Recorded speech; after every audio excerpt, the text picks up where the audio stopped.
it's definitely something I could do. Okay, well, cool. Well, let's start. We're live now. So basically, how this works: some people like to watch this live, or like to watch it after it's been stored on YouTube for a while, and then I take the audio of this and clean it up, make ourselves sound pretty. So don't worry about any of your ams and ahs. I edit all that out for the audio release, but some people like to see just two people talking and watching the mess being made as it goes live. Hi, weird. You guys are weirdos just like me. Yeah. So today we have, well, welcome to Going the Distance, the Rocky Series podcast. Today we have with us Mr. Cam F. Awesome. Did I say that correctly? Yeah, Mr. Awesome. Okay. Well, can I call you Mr. Awesome or can I call you Cam? What do you prefer? Cam's cool. We can keep this informal. Okay. All right. Well, I think right off the bat, why don't we just ask why the name, and I'm sure you've been asked 100 times, but I don't know. People don't know. Well, I did read, so I do know, but let the listeners know why you changed your name. And I was born Lenroy Cameron Thompson Jr. And in 2012 had a rough year and when I decided to get out of that dark place in my life, I decided to symbolically kill off the old me and become a whole new person. And everyone knew me by Lenroy or Cameron. And a lot of people knew me by Cameron in my personal life. So I went by Cam with a lot of people. So I figured I'd legally change my name to Cam. And while I'm filling out the paperwork, I'm like, well, I could change my last name too. And that's what I did. Well, So awesome. I could think of a better last name. Yeah, awesome is an awesome name. And well, they've done I don't know if you ever heard of Freakonomics, the podcast called Freakonomics. No. They're these guys, people much smarter than me, but they basically just take statistics of the world and they analyze statistics and what they mean. And they did a study that people who are named certain ways or certain names actually have more successful lives than those who are named not so good names. Nice. Yeah.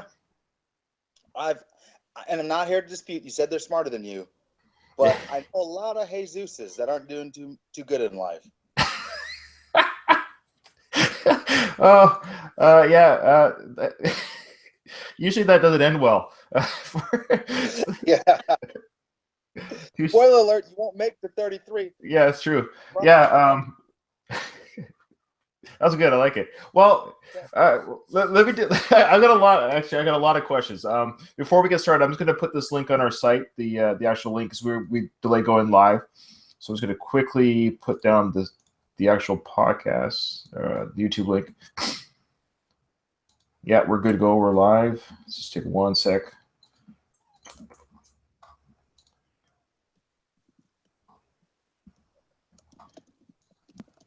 This is the kind of stuff I get to edit out. Oh, yeah. Okay, then you put it on your Twitter?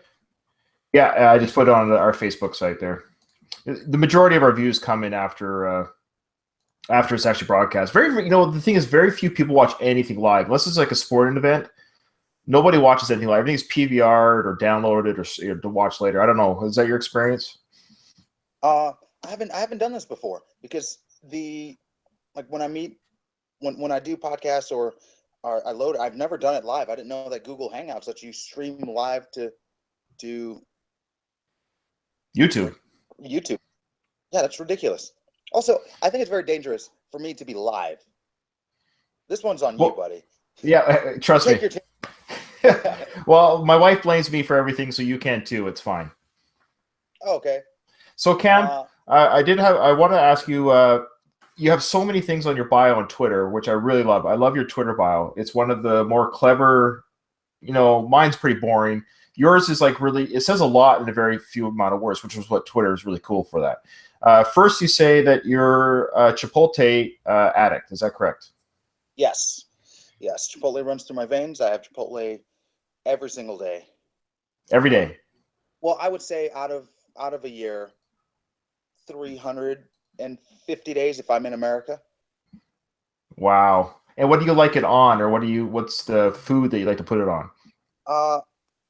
Well, I usually get a bowl, and I get brown rice, black beans, fajitas, triple sofritas, and just corn. I don't put in a burrito, but if I ever do get a burrito, and that's because I'm driving, and don't text and drive, but it's safe to eat a burrito and drive. It is. So what I do is I have them stagger two tortillas. So it's a bigger area. And I have them put triple everything. So when they roll it up, it's like a baby.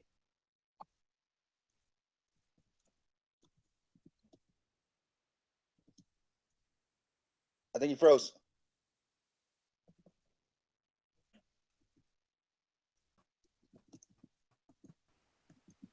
Yo, yo, yo.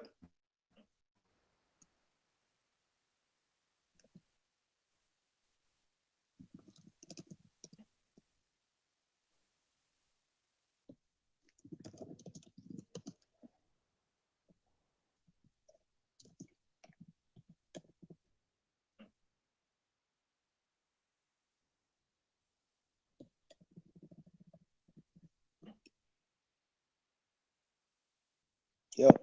Hello, hello.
There we go. Ah, there we go. There we go. See you. Just get us back going here. All right. Is that the same link? Well, YouTube? that's what I'm going to make sure here. Okay. I was just gonna post that. I was on with you. Okay, stand by. I I don't know if we're broadcasting, so stand by. That's the first time it's ever crashed on me. I apologize. Thank you for being so patient here. All right. There's someone in here. Hi, someone. Are they with you? I'm going to wave my hand to see if this. I think we're back up. I think we're good to go. Did you just wave back? Okay. Yeah. All right. I think it's good. I think we're good. Knock on wood. I think there's me wave back. Okay, we're back on. All right. Wow. Hey, so we know if it crashes, if we Zoom Hangout, it's good to go. Oh yeah, that was just Kyle. Kyle's he probably just got the invite to start up again. He's a super fan listener to the show, but he's gonna be watching on YouTube. All right. All right, so we were talking about Chipotle when it crashed. That's okay. So you were saying you triple. Last thing I heard is you triple everything on a burrito or something like that. So I get two tortillas staggered, and then I put triple rice, beans, everything. And when it's done, it's the size of a baby, but not a baby. Like this baby still couldn't like fit like a triangle into like a triangle slot. It's not that well formed. It's like a brand new baby. It's probably like maybe not even a baby. It's like 3 or 4 pounds. Like That's crazy. Now, how do you stay in such good shape? Because I've read even with diet and exercise, diet is of course the key to shape. So how do you maintain your physique eating all that Chipotle and burritos and stuff? You can't. I mean, it's diet. Diet is key, and I just work out really hard. I could work out less hard, but I find enjoyment in eating myself until I hate myself and everyone around me. If you do it the right food, it's not that bad. Right. Fair enough. Okay, so actually now we're talking a little bit about diet. It's very interesting how you got into boxing. What was the motivation to start boxing in the first place? It was senior year or it was about to be senior year, and I knew I had a year until it was time to go to prom, and I wanted a prom date. needed to look good. So I decided if I could look like I just want to look like a boxer. I didn't want to actually compete. So I was just doing a workout for that. Was never actually a real fan of boxing. And disclaimer, now that we can touch on the subject of why I initially reached out to you, I didn't want you to be too prepared. So I wanted to throw a fastball at you. Let you know that I've never watched a Rocky movie. And I am so anti-Rocky, you couldn't believe. Ah, Yes. That's great. No, we needed that. I've always wanted a guest. Well, please continue your story. Here's and I'm speaking out of ignorance right now, because if I've never watched it, how will I know completely? But the same reason why I know Adrian and all of the other things, I could have quoted the Forrest Gump movie, and I just watched it for the first time less than a year ago. I know the references, and there's been a few times where I go into somewhere and the Rocky's actually playing. That I ignore it, but every time I look up, I'll see something. And there's one scene, I can't tell you which of the 17 movies it's on, but Rocky gets dropped with a punch, hangs like outside of the ropes, drags his gloves onto the canvas, gets himself up, and continues to box. The ref doesn't wipe his gloves. There's no 8 count. Nothing. He just continues. And if you don't know anything about boxing, you think that's what boxing is, and that's not what boxing is. And everyone thinks of 3 people when they think about boxing. They think of Rocky, who is he's got some type of speech impediment or mental limitation, in PC terms, beating his meat in the freezer. And then you got Muhammad Ali, who has Parkinson's, but so does a lot of other people. And no one wants to talk about all the great things he did. They want to just talk about how boxing is not safe. And then you have Mike Tyson, which sometimes is a crazy person. I can't defend him on that. But like now he's like normal, and he's still great. But people think about Rocky first. Like, I'm a boxer. Oh, like Rocky running up the stairs in Philly? How about Joe Louis? How about someone talk about him? Yes. How is Rocky in the Boxing Hall of Fame if he's never taken a goddamn punch? There are men who have died in the ring who cannot remember their mother's birthday. Well, to be fair, he's in the. Let's say the last part again. There's guys who died in the ring, and they've taken so many punches they can't remember their own birthday, and they'll never be in the Hall of Fame. But Rocky, who's making quite a lot of money off boxing, is now back to the amateur program. All right, we're just gonna wait for the leg to kick in here. I got that. So I was just wait 1 second here to wait for the leg to catch up. I'm not sure if it's my end or your end. How am I coming through? A little bit of lag sometimes. Let me connect to Wi-Fi and see if that'll be a little better.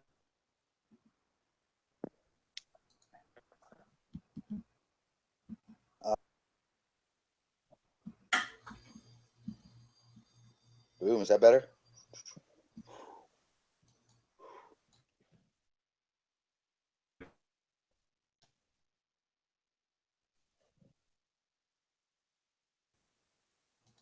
All right. You good? Yep. Boom, Okay. There we go. All right. So no, that's fine that that you haven't watched Rocky. I wanted to talk to somebody that hasn't watched Rocky, but more importantly, you're kind of actually a double header here. The reason why I want to talk to you as well, you're the first boxer that I've talked to. Really? Yes. What? Well, I'm not too cocky, but I can confidently say I'm the best boxer you ever had on this podcast. You're definitely the best boxer we've ever had. So I appreciate you coming out. So actually, the only reason why I'd be a little bit disappointed that you haven't watched Rocky, because I did have questions for boxers about some of the training methods. I know it's Hollywood. I know it's but I don't know if you've seen any of the training methods that he's done in those montages. People send them to me. I see clips online, but I try to avoid them. I do see the things that he's doing. I've seen clips of him punching meat or heavy bags with no gloves on, no hand wraps. I don't know if there's a speed bag in any of the There is. movies. That shouldn't be a thing. Granted, that's actually a thing in boxing gyms, but I don't know why anyone hit the speed bag. Oh, why is that? It has nothing to do with boxing. And when you tell that to a boxer, because it looks badass. I'll tell you that. It looks badass, but it's ineffective. It has nothing to do with boxing. And if you tell that to a boxer, they'll say, no, it's for hand-eye coordination. I was like, yeah, but you can't hit it good enough to hit it with your eyes closed. And they'll go over to the speed bag and they'll close their eyes and hit it with their eyes closed. I'm like, boom, hand-eye coordination without eyes, disproven. They say, well, it helps with your muscles. First of all, if anyone lands a punch on me like this, above their head, they can win the match. Because that's not a thing. And if you want to build your muscle, do one pull-up. That speed bag just makes way too much noise and is just trying to bring attention to someone in the gym. To any championship. Okay, but not efficient. So the speed bag is Hollywood. That's for show, and that's for. Yeah, but it's in almost every gym in America. Yeah, that's weird. I had no idea. I've never heard that before. Boxers do it, but no one knows why. And granted, I'm not the greatest boxer in the world. I'm the greatest boxer ever on this podcast. But when I started boxing, I literally because I joined to lose weight. They didn't pay me any attention because I didn't want it. And I saw what other boxers were doing, and I asked myself, why are they doing that? And I see some boxers punch at a certain level to punch someone's face. You want to punch high. Some boxers, they kind of get lazy and don't punch at the face. I'm like, okay, that's not good. Then I see him hit the speed bag. I'm like, well, that has nothing to do with boxing. I'm not going to do that. And I took logic out of training. And people do things because other people have done them. And that's tradition. And tradition stunts growth. And I believe I was able to grow so quickly because I didn't do most of the dumb stuff that most boxers do. What's okay? So speed bag eliminated. So what was something? I know nothing about boxing. So I'm learning already. The speed bag, I had no idea. All the years I've watched Rocky, it's a great part of the movies. I've enjoyed that scene, but now you scarred me a little bit. Now I'm like, yes. Boxing is a beautiful sport, and it is. There's defense in it. I've seen Rocky get hit with 47,000 punch combinations. He blocks with his head. That's a technique he uses. He blocks with his head. Come on now. Yes. How did I skip over this my whole career? It's a technique. Have you tried blocking with your head? I hear it's really good for boxers. Haven't tried yet. But also, I feel like since I can articulate a full sentence, I feel like boxing's been going pretty well for me. Well, let's talk about that. So you said you were overweight. How old were you when you started training to be a boxer? 16. I was just doing the training, but after about a year of just training and not sparring or anything like that, I lost weight, and I never weighed myself before or after. I weighed myself for my first fight. I got down to 190, and that was my first fight. My official pass book is, I think it's 188 or something, and I was 17. Took a lot of logic. My first 20 fights, I won 18 of them, and the boxing is the first thing I ever won. I never played team sports before. I super uncoordinated and awkward, and I couldn't make a team. And with boxing, everyone makes a team because there's no teams. That's true. What was it like to step in the ring for the first time to face an opponent? I didn't see it as a big deal because I sparred every day, and it's whatever. I've been doing this for 5 months. I've been sparring for 5 months. Not a big deal. And then the bell rung, and this dude hit me, but not hit me like people in sparring hits me. Hit me for real. And I stopped him just because I gave him 3 counts in a round. Not with a lot of knockout power. Just both of our defense was just terrible, and he got tired first. I probably won my first 15 fights by being in better shape. It took no skill. I didn't develop skill until I had about 50 fights. Wow. I was late on a skill train. Well, I am I'm not gonna lie to you. I know I look like I'm a fighter. I mean, look at this face. You know, it's been in so many fights. And you But got a hoodie? That's enough. well, okay. Like I said, I'm in my garage. It's freezing. So yeah, I'm in my garage, so my kids aren't screaming through the microphone here. But I've never. The only time I've ever been punched in the face, I was, I think I was about 7 or 8 years old. I was in the swimming pool and I was playing with some friends and stuff, roughhousing as boys do. And it was my older brother's friend. He was a couple years older than me, so he would have been like 10. And he thought I grabbed well, maybe I did, but I grabbed his junk playing underwater. So we're wrestling. So I got out of the water, you know, like laughing, we're wrestling. I got out of the water, and before I knew it, he punched me right in the nose, gave me a bleeding nose in the swimming pool. Boom. How old were you? 8 years old. 8? I agree with that. Yeah. I feel like that's what, you know what, if you have an argument with someone, granted, you should pick someone your own age, but if you have an argument with someone, if boys, girls, anyway, let them fight. As long as it's like you're not using any tools, you're not using guns, punch each other in the face, loser gets up, realizes whatever the argument is, you have officially lost that argument, and you move on. You shake hands and move on. Yeah, well, I was more. Yeah, I wasn't like mad at him or anything. It was more like we could have talked about it first. I didn't have a chance to say it was an accident before I saw it. Like I was like, oh well, I did grab your junk. It was an accident, but now I know how you feel about it, and I wiped my nose and went on about my day. Yeah, and you know, I think at 16, every boy should be punched in the face at 16 years old. Just so you know, because there's tons of kids like that. They turn into adults and they talk a lot of junk and they're out and they're being disrespectful because they don't know what the consequence is. You remember getting punched in the face, right? You remember how that Yes. felt? Yep. So now you're in public. You're like, oh, I wonder if I should be a dick. No, because that feeling may happen again. So at 16, it's like the American quinceañera. You get punched in the face. I like it. Yeah, you know, hopefully for the right reason. Oh no, not for right. It's just that you're 16. At some point you're 6. You know, you get birthday punches. Just at some point in the face on that day. And you're like, all right. Have you? Well, it reminds me of Fight Club. Yeah, of course you've probably seen Fight Club. I have seen Fight Club a year ago. I watched it Oh, for the first time? for the first time. Oh, Yeah. wow. Now, do you mind me asking how old you are again? Are you 27, 28? 28. Okay. So you're young. Oh, you're just a kid. Yeah. Oh, I wish this body is the body of an old man, and yeah, just I think I've pushed my body too much. Athlete, I don't know. Well, that's It's what they. great. Well, a lot of athletes do retire, as they say, retire from their sport because it really is a young man's game. All sports seem to be kind of a young man's game, isn't that right? Yeah.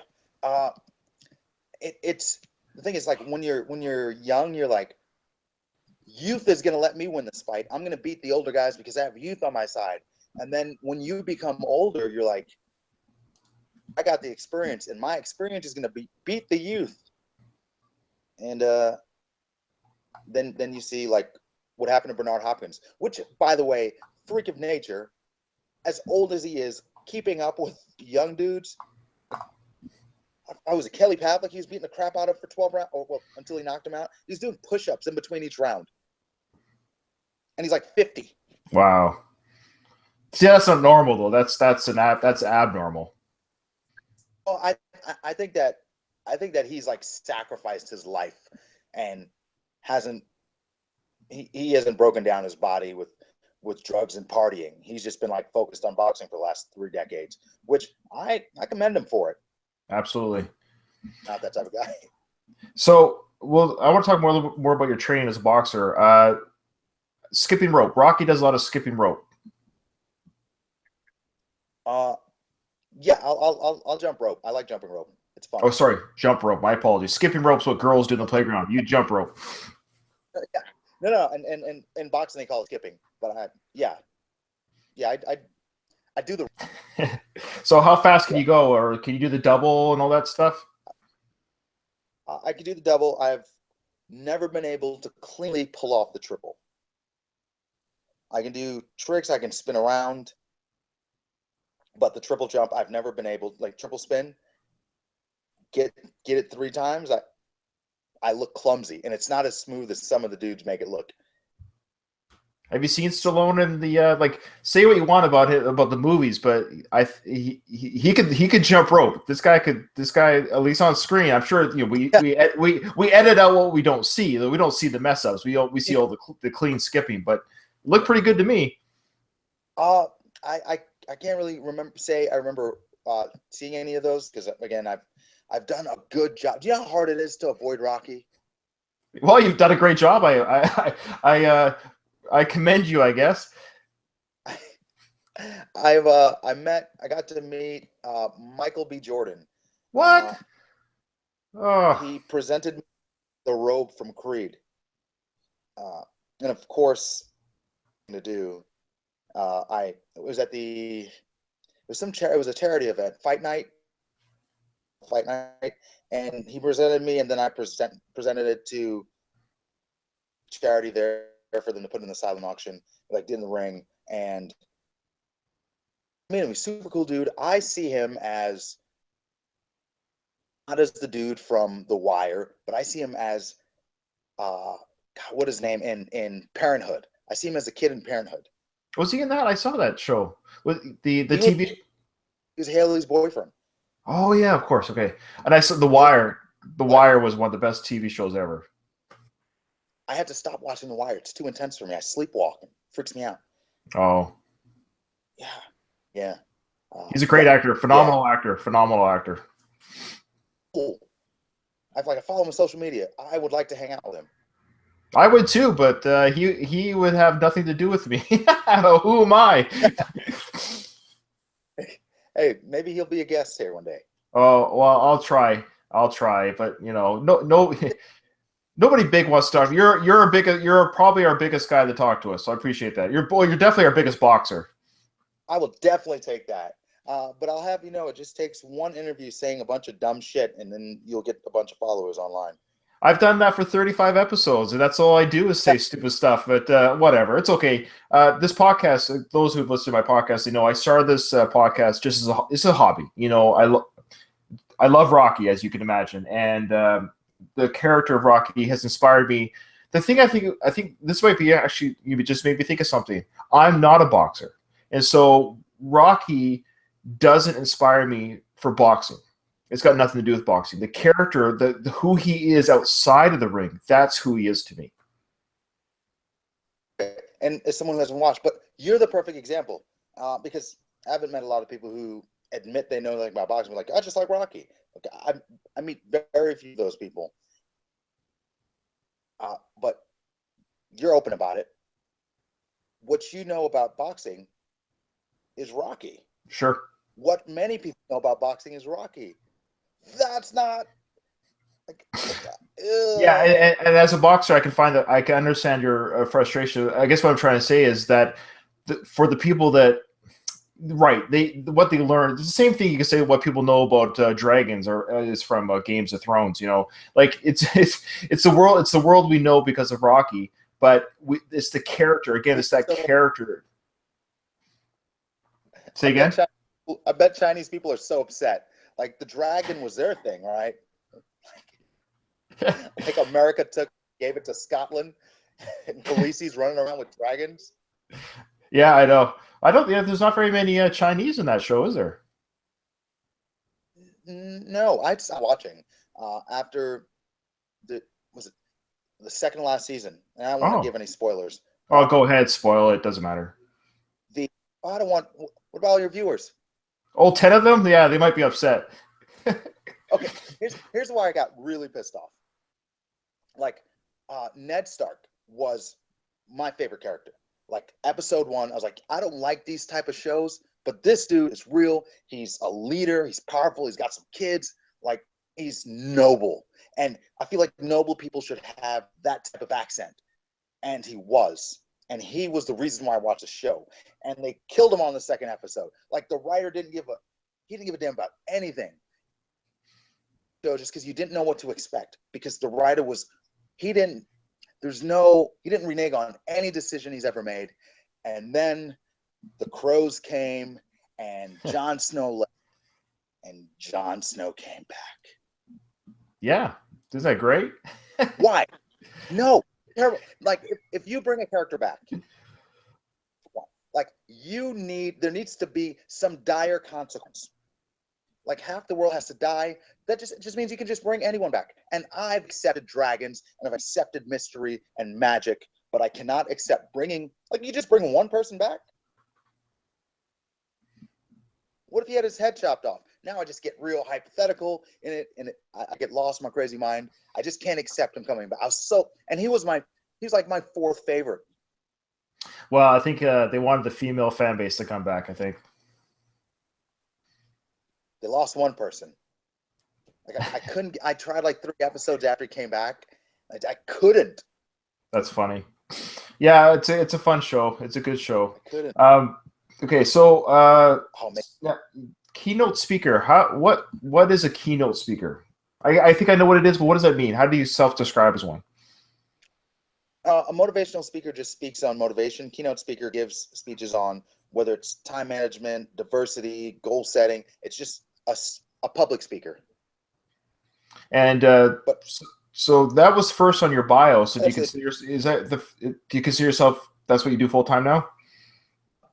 Yes, that's what I consider myself doing full time. I'm known for boxing, but I would like my speaking resume to overshadow my boxing resume one day. Okay. Yeah. Well, so far you've only talked on the podcast, so that's good so far. Yeah, it's pretty good. I haven't talked to anyone. No, yeah.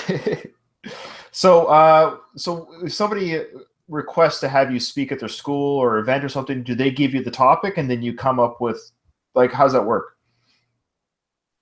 So when I first started, I didn't know exactly what I would speak on, and they call it finding your voice, finding your speaking voice. You find what you talk about, you find the way you do it, your mannerisms and things of that sort. And I didn't know, I made a bunch of flyers and I just sent them out to schools about things I speak about that I've never spoken about. And I figured if someone brought me in, I will figure it out like last minute. And that's what I did. And it came down to bombing a few gigs, and there's just schools. And I realized that the story of resiliency with efficiency is what my message is. And I speak on time setting and goal setting and time management, and how to fall down and come back stronger. And I use a lot of metaphors from boxing into the speaking world. I don't want to speak to schools for money. I want to make my career off of corporate engagements. And I was if a gig comes to me, I want to do it. And a few companies reach out to me, some bigger companies, which would look great on my resume, that was like, hey, can you speak on this? We'll hire you. And I know they have the budget. I can triple my price and they would probably still pay. And I'm like, yes, I need that because I'm just starting out, but I can't because I want to build a reputation, and I want to be known for being good at what I do, not just collecting a check. So I have to turn down a lot of things. If it's not on my subject, I won't speak on it. Oh, interesting. Well, you could put our podcast on your resume, but it might not help you. Yes, the Rocky series podcast is going to distance. Yeah. So what do you feel about Rocky? Oh, I've never watched it. I just harangued the host for half an hour about not watching Rocky. Other than that, it was a good podcast. Yeah, I was just screaming into my laptop for half an hour. That's good enough, right? Well, that's awesome. Well, that's awesome that putting yourself out there like that. I don't care who you are. Just that blows my mind. To I mean, I guess in a way I do this, but I'm only talking to a screen or with my brother. Going out in front of complete strangers and just talking and getting them to be engaged with you. Would you say that's harder or easier than stepping into the ring with an opponent? Oh, if I'm prepared, you're not going to get punched in the face speaking. But they're both difficult in ways. I I don't care about speaking in front of strangers. I don't know. I don't really care what they think about me, but like people I know, that sometimes gets awkward. Well, how do you know? How do you know a gig went bad? Like how you said before, you bombed one. Or how do you know it didn't go well? If the kids like it more than the principal. What is that? Who you're talking to is the kids? What I've learned is you're supposed to impress whoever's hiring you. I wasn't. There's a few gigs where I've spoken and the kids loved it, and the principal thought it's not so much inappropriate. They didn't think it was inappropriate, but they didn't like the message I was giving. I also keep it real, and my issue right now is to be 100% honest with students, and I'm not going to tell them anything that I don't actually believe. And, so I see. So some of the adults might be like, "Oh, we weren't counting on that kind of." Like, what's do you mind saying what was a topic or maybe a part of your speech that upset the adults? When I say that college isn't for everyone, I don't think college is for everyone. I believe that you don't have to go to college. Go get a trade, be a plumber, fix ACs. Everyone's going to always need air conditioning, and they don't like that. I spoke at one school and I said that we're talking about careers to high school seniors, and they told me to speak about pursuing a career and what it takes. There's two paths you can take. You can take the path that's already taken, or you can go through the unbeaten trail. So let's use this as an analogy. You are cookie dough. You need to mold yourself into a career. You can take a job that already has a pre-existing market and job security and paid benefits and paid vacation. Better job. But if you're just going to be cookie dough, you're responsible for molding yourself. That was the first thing I said. Immediately, a teacher tweeted me, because I do a live Q&A while I'm on stage.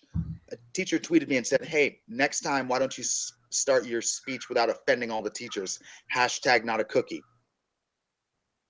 And what I wanted to say was, I know you're not a cookie because people probably like cookies, and no one probably likes you. Because I'm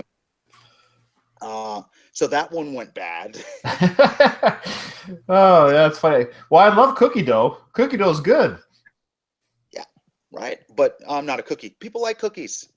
Right. And it was an analogy. Right. But the world is too sensitive.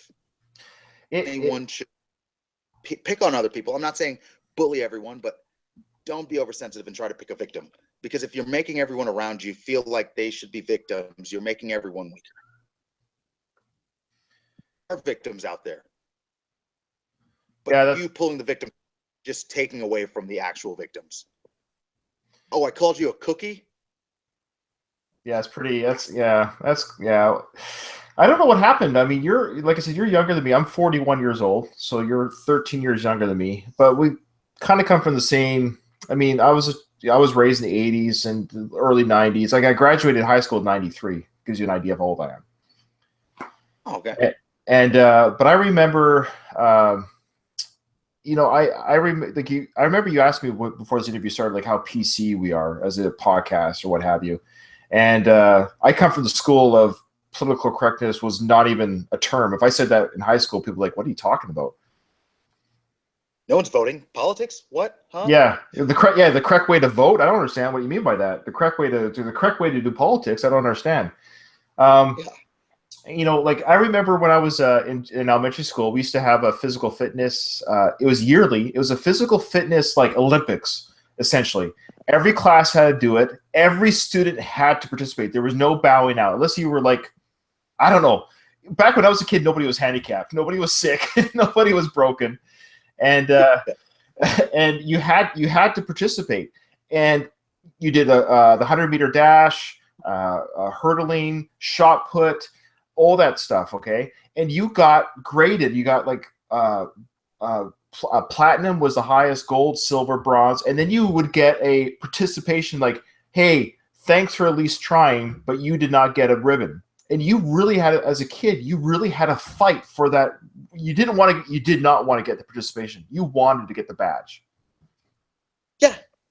I think I do not think that participation trophies. I think there should be second place trophies if there are more than 2 people competing.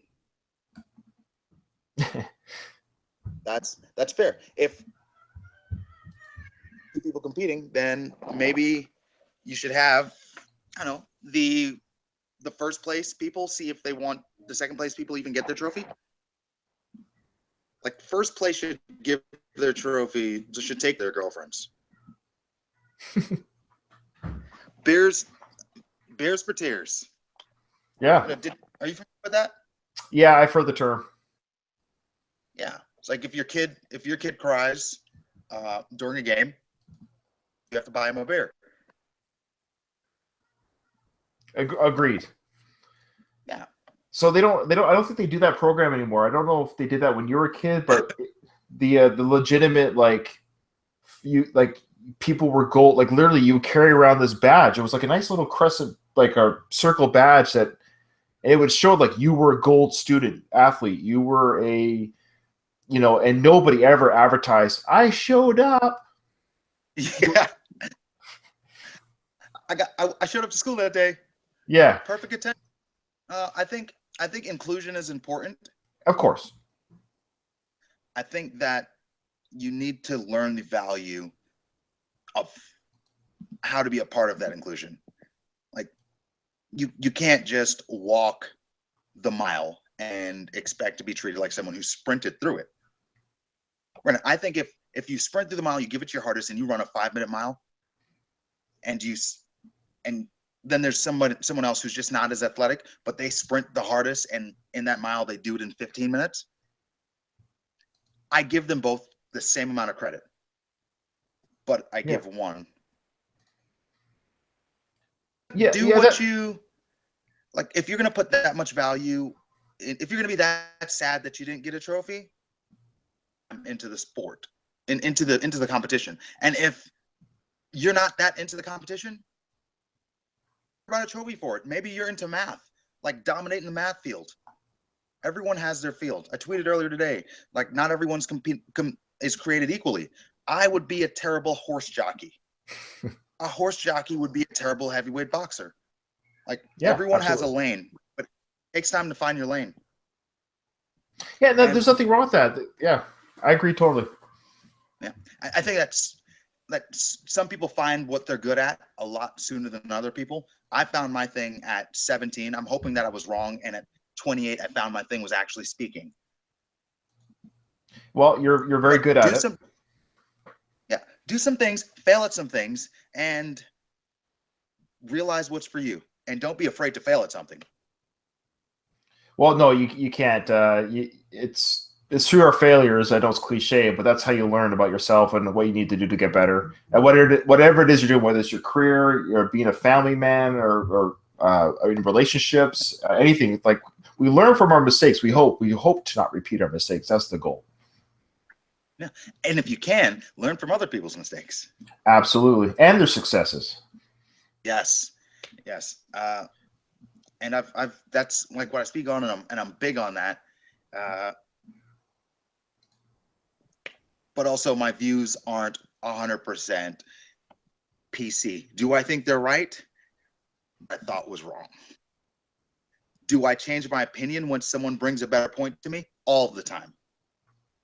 Sure. We should be flexible with when you get new information or new facts. Change your mind. That's actually a sign of growth and a strong personality or a good personality to change your mind when you actually get new facts. Yeah. And I'm all about admitting I'm wrong, because sometimes I'm wrong, but I won't be wrong twice unless someone else proves that I'm wrong again. So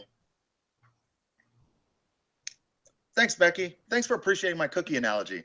So just that's my wife, I think. No, it's Missy's sister. She's a boxer from the gym. Unless that's that's awesome. Yeah. Oh, I My wife's name is on Becky. Facebook. Oh, nice. Yeah, that's what I thought. Okay. Now, you said here you're a stand-up comic. Yes. How's that go? Something, Tell me how that goes. something else that I thought that could be for me, and I tried and I failed a few times. I enjoy doing it. I don't think I'm terrible. I think I can always get better. I don't expect to be a billionaire off of it. Fun to yell my opinion into a microphone and have my bar tab covered. So, right. What are some of your what are some comics that you're like? What are a couple of your influences? I like Russell Brand. Yeah. You know who that is? Yeah, he's Canadian. I actually. love him. Is he Canadian? Oh, okay. Oh wait, sorry. I'm thinking of Russell Peters. I think a different guy. My apologies. Russell Brand's the English guy, right? Russell Brand's the English guy. He was in Forgetting Sarah Marshall. He wears really tight pants. I love Yeah. his flamboyant comedy, and it's almost like a speech with a PowerPoint because he has PowerPoints, and I love his diction, the way he uses words, the way words things together. He's great. Mike Birbiglia's storytelling. He's the guy who did Sleepwalk with me, and I love Patrice O'Neill. He's passed away a few years ago. Bill Burr, I love how he's just angry about everything. Yeah, Bill. I love Bill. Yeah, there you go. I love him. Now it says, you? "Oh, well, Bill Burr. I love Bill Burr. I've gone through as the years have gone on. Like I've enjoyed different comics at different times in my life. I find like different comics speak to me at different times in my life. Bill Burr today speaks to me. I love the way he talks about the world. The way he's so. Of course, I like Jerry. Cynical is a word. I love Jerry Seinfeld in the '90s. The show Seinfeld. I love that type of humor. And even as a kid, I was a big fan of Bill Cosby. I didn't really like the Cosby Show because I was really more into Family Matters, or as some may know it, the Steve Urkel Show. Yeah. I never really listened to Bill Cosby's comedy. Actually, recently I didn't even listen to Robin Williams' comedy. You know, I'm a Robin Williams actor fan, not a fan of his comedy though. Did he like do a lot of cocaine or drugs or anything? Are you joking? Because he had. Yeah. Yo, dude, he was. Oh yeah, '80s was all about the half of his antics was he was high and on. Yeah. Oh yeah, he's his. I watched one of his specials. It was like I think it was the '90s, but he was just like 100% attention. He's talking so fast, and he don't like his golf joke. Remind me. It was. He was. He was talking about how the people in Scotland came up with playing golf, and he basically broke down golf and made it like it was funny. Yeah, we'll just tell people Google it. Google the golf Rob Williams. Yeah. It's. I don't want to be because I see what comedians make, and I realize that you can have a better career in comedy, or better, you can make more money in comedy if you did clean comedy. But as easy as Jerry Seinfeld made it look, it's not that easy. No, he's probably the richest clean comedian out there. Well, he's the richest comedian out there, anyways. I think he's worth $800 million. Yeah, when you have him as a guest on the show, tell him I want to borrow some money from him. Good for it. I don't think he's ever watched Rocky. Well, maybe he has. I don't know. I know he's a big Superman fan. If I had a Superman podcast, I think that was his error. But he's still around. He's doing like coffee with comedians or something. Yeah. Well, he just does stuff now as a hobby. That's totally what he does. He has the luxury and the ability just to do things as a hobby now. Absolutely. Why isn't he Justin Bieber? Like, if I had that much money and I just did whatever I wanted to. Well, there's a little. I would be just famous people. One last thing here on your bio. It says, I'm surprised it's taking you this long because that's the joke. You haven't mentioned yet that you're a vegan. Oh, yeah, that's a thing too. Yeah. See, because I'm not that vegan. Oh. That vegan is the one who, needs to mention that they're vegan all the time. Like, I'm proud of it, but I think that kind of scares people off. So I like to lure them in, and then when they get close, they ask me, and then I'll like tell them about it. But I'm just not like. So how long have you gone without eating meat? This is year number 5. Yeah, 5 years now. I actually heard that there is an actual bacon surplus now. There really is. There used to be a shortage a few years ago, but non-meat eating, not fad, but diet, it's actually become an issue. Now there's a bacon surplus. I kid you not. Like big surplus. Well, I got a lot of friends who can help you out with that problem. Okay, no offense to you, but just as your people, as a vegan, I'm going to say this. What the hell is Canadian bacon? That's just ham, right? It is. And we didn't come up with, you guys came up, I don't mean you guys, but you Americans came up with, you people, no, Americans came up with Canadian bacon. We don't call Canadian bacon in Canada, ever. I wouldn't call Canadian money if I was in Canada. It's just called money. Yeah, so it's the American people. You guys call it Canadian bacon. We actually don't know why. Okay, that makes sense. But look what we did for pizza. I don't know if anyone ever been to Italy, but their pizza's way different. It's just like cardboard with tomato sauce on it.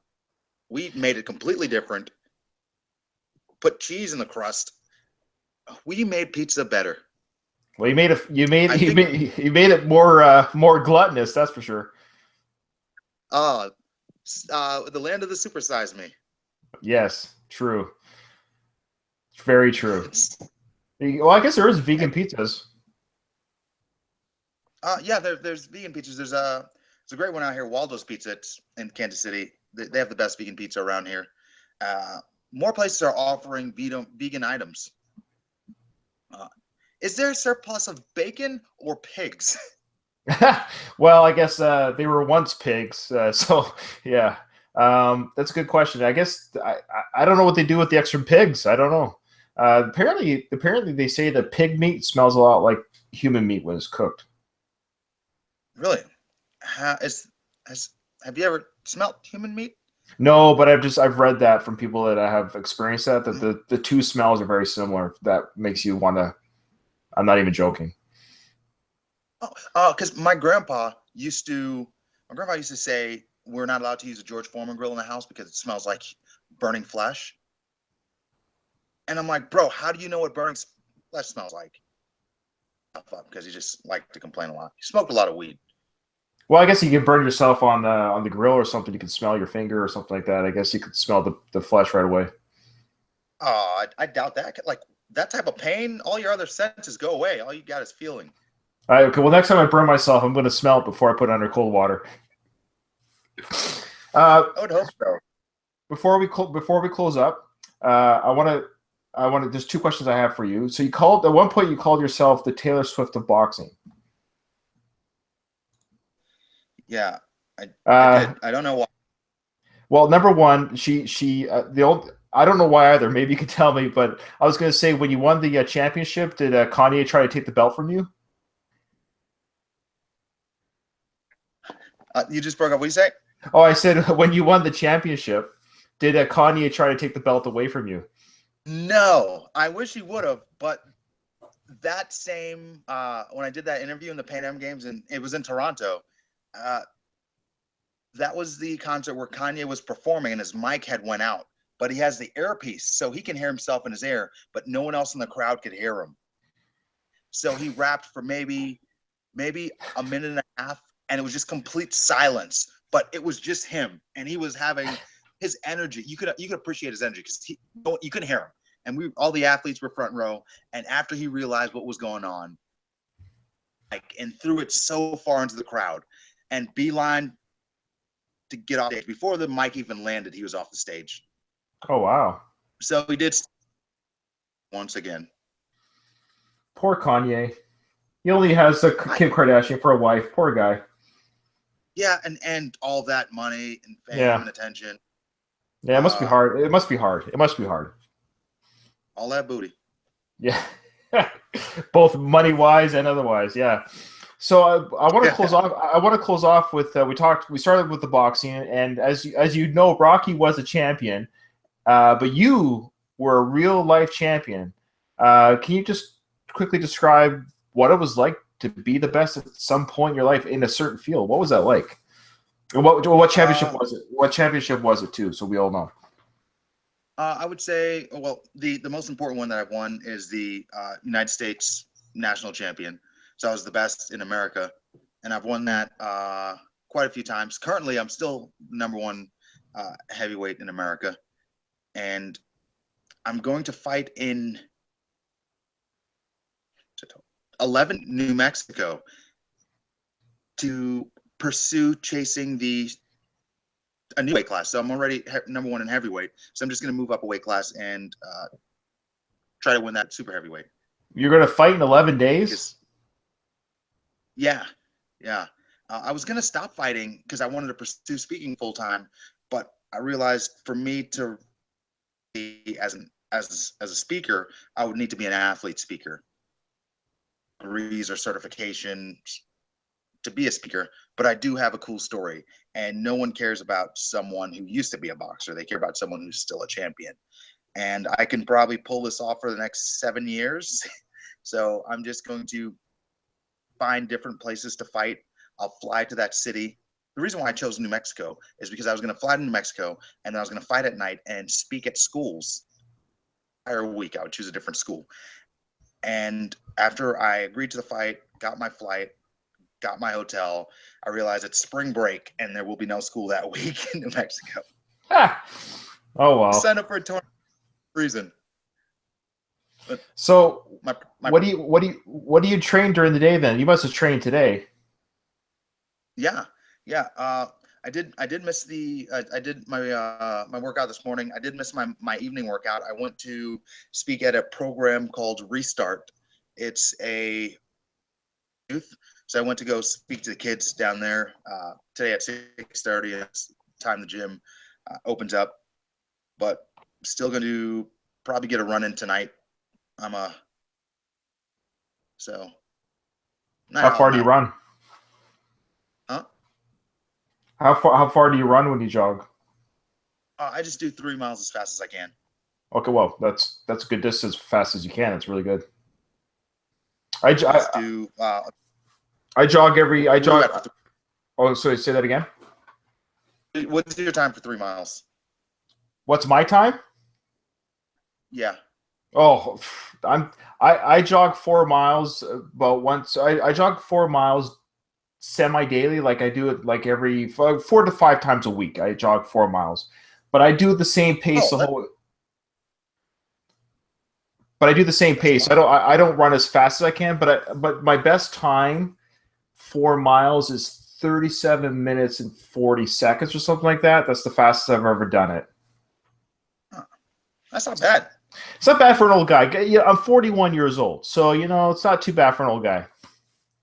41. I hope to see 41. Oh, you will. I'm going to make a prediction. I want it to be so difficult because there's billions of dollars blocking my view. That's how hard I want to see 41. Just want to be successful by then. Well, Cam, I would say in many ways you've reached successes and heights that many people don't. Did I lose you? No, I'm still here. Are you there? I got you. I can still hear you. Can you hear me? Okay. I was just going to say before we close up here, I was going to say I think you have reached successes and heights that very few people do at your age. So I wouldn't sell yourself too short. If the bank account doesn't reflect it, you've done good. You've done well. Yeah. As soon as AT&T starts accepting my life experiences as a payment, I'll bet. it and enjoy it. Till then, I'll just keep working hard. Well, we all will. We'll all keep working hard. Cam, it's been an absolute pleasure. You are the character I thought you would be, so I appreciate that. Thank you. Thanks for having me, Kyle. If you're still there, thanks for listening. Hi, Becky. I think that this is it's just the four of us. Well, there'll be more listening after this is all done, and thankfully I can edit all this for this. So there will be an audio release in about a couple weeks. So I'll send you the link for that podcast release. It'll be tidied up a little bit better. And thank you for being patient for the technical difficulties we had. I'm just working stiff dad in his garage doing a podcast. I wish I had the money to get better equipment, but I appreciate your patience with this, Cam. We're in the same boat. All right, brother. All right. Okay, keep punching. Good luck in 11 days, and I look forward to hearing how that went. All right, man. Take care. Thank you. Peace. Bye-bye now. Peace.